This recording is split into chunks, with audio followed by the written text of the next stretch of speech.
जय श्री राधे, जय श्री कृष्ण। मंदिर श्री बंसी वाले महात्मा यूट्यूब चैनल की ओर से हम आप सभी भक्तों का हार्दिक अभिनंदन करते हैं। जैसा कि आप सभी जानते हैं कि माघ मास का पावन महीना चल रहा है और प्रतिदिन हम अपने चैनल पर आपको माघ मास महात्म्य के एक अध्याय की कथा सुना रहे थे। तो कल तक माघ मास के सभी अध्याय 1 से लेकर अध्याय 28 तक की कथा को हमने आपको सुना दिया है। तो आज हम आपको एक ऐसी कथा सुनाने जा रहे हैं कि जिस कथा को सुनने से माघ मास के सभी 28 अध्यायों की कथा को सुनने का पुण्य फल मिल जाता है। वैसे तो आप सब भक्तों ने श्री माघ मास महात्म्य की सभी कथाओं को हमारे चैनल पर सुना होगा, लेकिन फिर भी कुछ भक्त ऐसे रह जाते हैं जो सभी कथाओं को नहीं सुन सकते। उनके लिए विशेष अवसर है कि इस कथा को पूरी श्रद्धा भावना से अगर वो सुन लें तो पूरे माघ मास की कथाओं को सुनने का पुण्य फल मिलता है। तो इस कथा को आप पूरी श्रद्धा भावना से सुने। इस कथा को जो पूरी श्रद्धा भावना से सुनता है उसके ऊपर भगवान की अनंत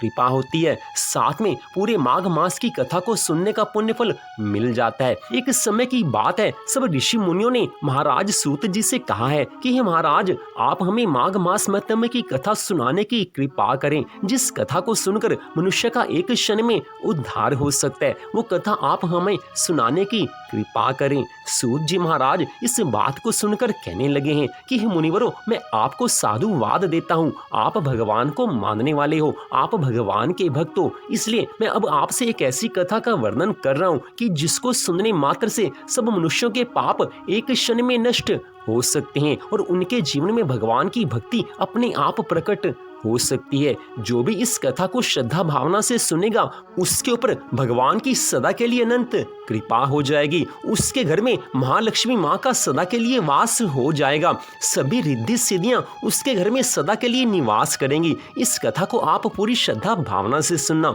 हे ईश्वर, जिस कथा को आपने मुझसे सुनने की इच्छा रखी है, ठीक वही कथा एक बार महाराज दिलीप के कहने पर वशिष्ठ जी महाराज ने सुनाई थी। एक बार की बात है, राजाओं में श्रेष्ठ महाराज दिलीप ने एक बार अपने कुल गुरु महाराज वशिष्ठ जी से कहा था कि हे महाराज, आपकी कृपा से मैंने आचार, दंड नीति, नाना प्रकार के राजधर्म, चारों वर्णों और आश्रमों के कर्म, दान की विधि, यज्ञ के विधान, अनेकों व्रत, उनके उद्यापन तथा भगवान विष्णु की आराधना आदि के संबंध में बहुत कथाएं सुनी है। सब कुछ आपने हमें बताया है, आपका धन्यवाद है। अब आप कृपा करके मुझे माघ मास महात्म्य की कथा सुनाने की कृपा करें कि जिसको सुनने मात्र से एक क्षण में मनुष्य का उद्धार हो जाए। हे गुरुवर, आप तो सब धर्म को जानने वाले हो, आप तो माघ मास की सभी विधि को जानते होंगे, इसलिए कुछ ऐसी कथा सुनाइए कि जिसको सुनने मात्र से हमारा और सब मनुष्यों का उद्धार हो जाए।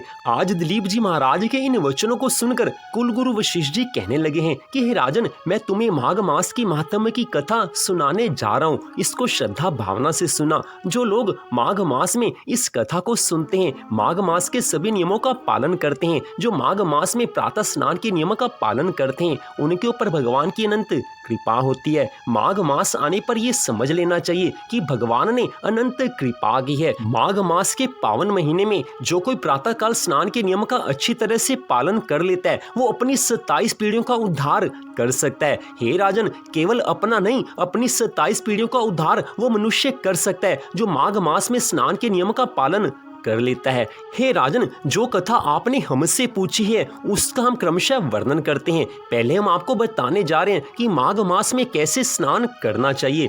हे राजन, तो सबसे पहले आप ये ध्यान से सुनो कि माघ मास आने पर प्रातः सूर्योदय से पहले स्नान कर लेना चाहिए। सूर्योदय से पूर्व किया गया स्नान सदा अधिक मंगलकारी होता है। हे राजन, माघ मास में सबसे ज्यादा मंगलकारी स्नान श्री प्रयागराज जी का कहा गया है। जो माघ मास में प्रयागराज में स्नान करता है वो अपने कुल की 27 पीढ़ियों का उद्धार कर देता है। माघ मास में प्रयागराज में एक बार भी स्नान करने मात्र से मनुष्य अपनी 27 पीढ़ियों का उद्धार कर देता है। और जो मनुष्य माघ मास में प्रयागराज में स्नान करते हैं वो कभी भी भयंकर यमराज का मुख नहीं देखते। ऐसे भक्तों के जीवन में, ऐसे मनुष्य के जीवन में कभी किसी चीज की कमी नहीं आती। जो माघ मास में एक बार भी प्रयागराज जी में स्नान कर ले उसके घर में महालक्ष्मी का सदा के लिए वास हो जाता है। उस घर से सदा के लिए दुख, दरिद्रता दूर हो जाती है। प्रयागराज में माघ मास में स्नान करने की ये महिमा आपको बताई गई है। अगर प्रयागराज में स्नान ना किया जा सके तो गंगा में स्नान कर लेना चाहिए। गंगा स्नान का पुण्य फल भी बहुत अधिक कहा गया है। जिन माँ गंगा को भगवान शंकर ने अपनी जटाओं पर धारण किया है, उन माँ गंगा की महिमा पूरी तरह से बताई नहीं जा सकती। लेकिन प्रयागराज में अगर स्नान करने का मौका ना मिले तो गंगा जी में स्नान करें। यदि गंगा जी में माघ मास में स्नान ना कर सके तो यमुना जी या सरस्वती जी में स्नान अवश्य कर लेना चाहिए। यदि इन स्थानों पर भी, इन पवित्र स्थानों पर भी स्नान के नियम का पालन ना हो सके तो किसी पवित्र सरोवर में जाकर स्नान करना चाहिए। किंतु हे राजन, अगर घर से बाहर जाकर स्नान के नियम का पालन ना किया जाए तो माघ मास में घर पर रहकर भी स्नान के नियम का पालन कर लेना चाहिए। उससे भी भगवान की अनंत कृपा मिलती है। घर पर जो माघ मास में स्नान किया जाता है, उस स्नान के जल में थोड़ा सा गंगा जल मिला लें तो बड़ी अच्छी बात है। यमुना जल हो वो भी मिला सकते हैं, प्रयागराज जी का त्रिवेणी का जल हो वो तो मिला लें, वो भी अच्छी बात है। लेकिन इन सब के अभाव में अगर घर में किसी भी तीर्थ स्थान का जल नहीं है तो भी घर में स्नान करते समय सब तीर्थ स्थानों को याद कर लेना चाहिए। हे राजन, माघ मास के महीने में घर में प्रातः स्नान करते समय हर हर गंगे, जय यमुना मैया, जय सरस्वती मैया, जय प्रयागराज, इन पवित्र नामों का बार बार उच्चारण करें।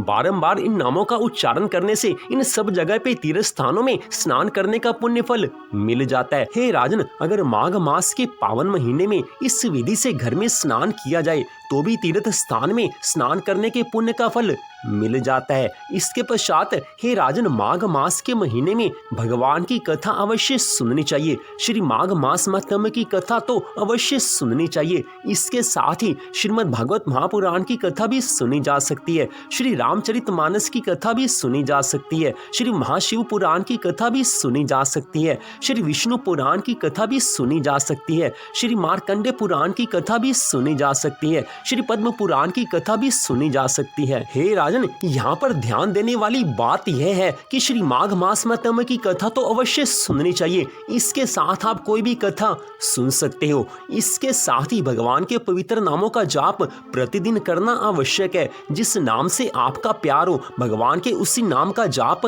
करना चाहिए। भगवान के नाम का संकीर्तन भी किया जा सकता है। भगवान के नाम के संकीर्तन का अवसर मिले तो अवश्य ही भगवान के नाम का, पावन नाम का संकीर्तन करना चाहिए। इस माघ मास में जितनी भी मनुष्य भक्ति करता है, हे राजन, उसका अनंत गुना पुण्य फल उसको मिल जाता है। हे राजन, इसके पश्चात बात आती है दान की। हे राजन, इस माघ मास के पावन महीने में विद्वान ब्राह्मण को दिल से दान करना चाहिए, पूरी श्रद्धा भावना से दान करना चाहिए। जैसी स्थिति हो, जैसा मनुष्य के पास धन हो, जैसी भगवान ने शक्ति दे रखी हो, उसी यथाशक्ति के अनुसार विद्वान ब्राह्मण को अन्न का दान किया जा सकता है, वस्त्र का दान किया जा सकता है, छाते का दान किया जा सकता है, जूते का दान किया जा सकता है। विद्वान ब्राह्मण को जिस चीज की आवश्यकता हो उसकी उस आवश्यकता को पूरी कर दें तो बड़ी अच्छी बात है। हे राजन, यहाँ पर ध्यान देने वाली बात यह है कि मनुष्य के पास जितना अपना धन हो उसी धन में से अपनी इच्छा अनुसार, अपनी शक्ति अनुसार दान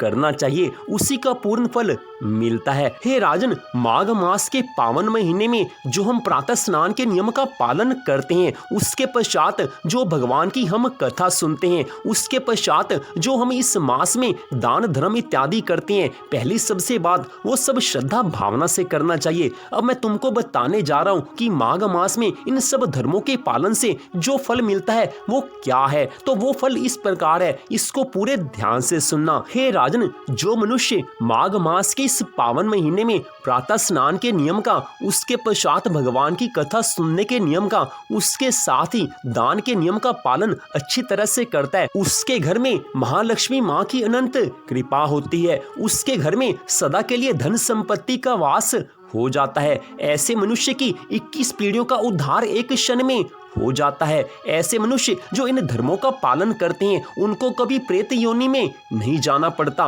उनके घर में सभी तरह की सुख संपत्ति आनंद आ जाते हैं। ऐसे मनुष्यों के घर में जो मनुष्य इस माघ मास के सभी नियमों का पालन करते हैं, कभी भी किसी भी तरह की कमी नहीं आती। अपार धन संपत्ति उनको मिल जाती है, संतान का सुख भी उनको मिल जाता है। उनके सभी पिछले जन्मों के और इस जन्मों के पापों का एक क्षण में नाश हो जाता है। उनके पितरों का उद्धार हो जाता है।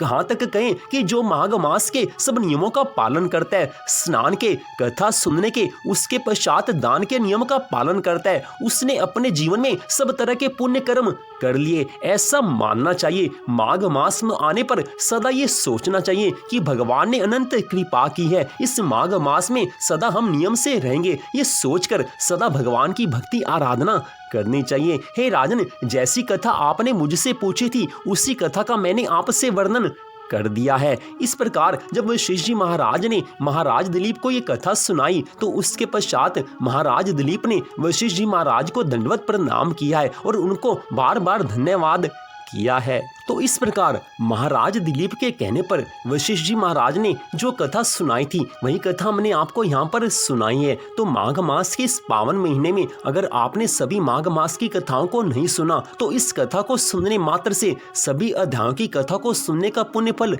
मिल जाता है। और विशेष बात तो यह है कि मनुष्य के अंदर पूरी श्रद्धा भावना होनी चाहिए, उसके पश्चात तो भगवान की अनंत कृपा होती है। तो इस माघ मास के पावन महीने में जो कथाएं आपने सुनी है, आपका बड़ा धन्यवाद। इस कथा को भी आप सुन रहे हैं, आपका बारंबार धन्यवाद। इन कथाओं को सुनने से हमारे जीवन में, आपके जीवन में अपने आप भगवान जी की कृपा से सुख, शांति और आनंद आ जाते हैं। तो माघ मास के अध्याय 1 से लेकर अध्याय 28 तक की सभी कथाओं को हमने इस वीडियो के डिस्क्रिप्शन में दिया हुआ है। अगर आप उन कथाओं को सुनना चाहते हैं तो आप किसी भी अध्याय की कथा को आसानी से सुन सकते हैं। तो मंदऋषि बंसी वाले महात्मा यूट्यूब चैनल की ओर से हम आप सभी भक्तों का हार्दिक अभिनंदन करते हैं कि आपने इस परम पावन कथा को सुना। भगवान श्री राधा कृष्ण जी की अनंत कृपा सदा आप सब पर, आपके परिवार पर बनी रहे। इसी मंगल कामना के साथ जय श्री राधा रानी सरकार की, जय श्री कृष्ण भगवान की, जय श्री हरि विष्णु भगवान की, जय श्री गौरी शंकर जी भगवान की,